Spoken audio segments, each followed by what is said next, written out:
नमस्कार मैत्रिणींनो, उज्ज्वला रेसिपी मराठीमध्ये आज आपण मेंदू वड्याची रेसिपी पाहणार आहोत। त्याकरता इथे मी 1 वाटी उडदाची डाळ घेतली। आता ही एका मोठ्या भांड्यामध्ये काढून घेऊयात। तर ही डाळ आपण निवडल्यानंतर एका वाटीमध्ये काढून घेतली आणि पाणी घालून स्वच्छ धुवून घेऊयात। जो डाळीचा काळपटपणा आहे तो पूर्णपणे धुतल्यामुळे निघून जातो। आता यामध्ये आपल्याला भिजवण्यासाठी गरम पाणी वापरायचं आहे। तर आता यामध्ये हात बुडेल इतपत आपल्याला हे पाणी कोमट करून घ्यायचे। पण पाण्यात इथे आपल्याला ही डाळ 3 तास भिजत घालायची। यावर झाकण ठेवून आता 3 तास आपण ही डाळ भिजून घेतली।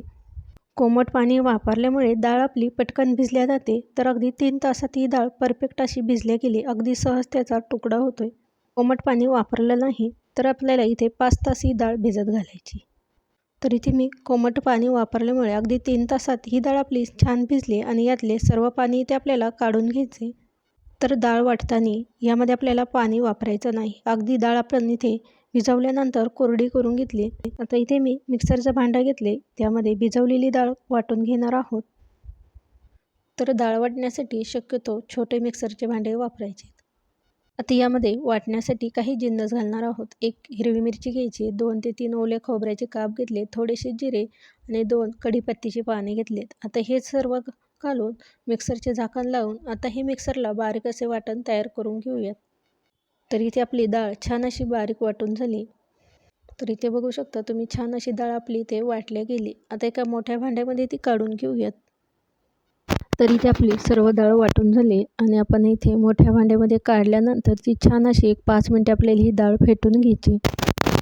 जेवढी डाळ आपण फेटू तर हे मिश्रण छान असं हलका तयार होतं आणि वडे देखील आपल्या इथे छान तयार होतात। आता यामध्ये चवीनुसार मीठ घालूया। तर इथे आपल्याला हे मिश्रण 5 ते 7 मिनिटे छान फेटून घ्यायचे।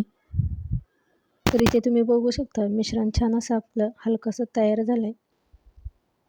छान इथे आपलं मिश्रण तयार झाले। आता आपण याचे वडे बनवायला घेऊयात। वडे बनवण्यासाठी इथे मी एका मोठ्या भांड्यामध्ये पाणी घेतले। अशा पद्धतीचा भाजीचा छोटा चमचा वापरायचा। त्यावर आता आपण तयार केलेल्या पिठाचा छोटा गोळा करून ओल्या हाताने अशा पद्धतीने गोल करून घेऊयात। पाण्याचा हात घेतल्यामुळे इथे आपल्या हाताला पीठ चिटकत नाही। आता मध्ये मी त्याला होल पाडून घेतले। तर गॅसवर इथे मी कढई गरम करायला ठेवली, त्यामध्ये तेल घातले। तेल देखील हलकंसं गरम झालं की यामध्ये आपण तयार केलेले वडे सोडून घेऊयात।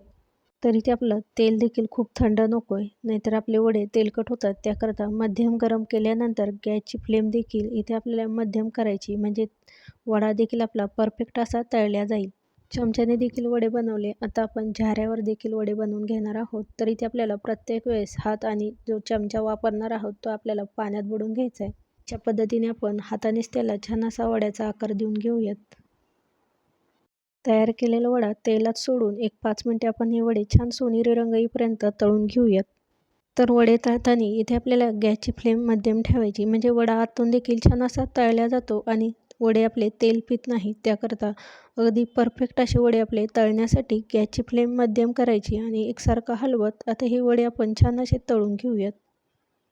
तर वडे तळताना इथे आपल्याला गॅसची फ्लेम मध्यम ठेवायची। खूप जर मोठा गॅस केला तर वडे आपले फक्त वरून तळल्या जातात आणि आत कच्चे राहतात।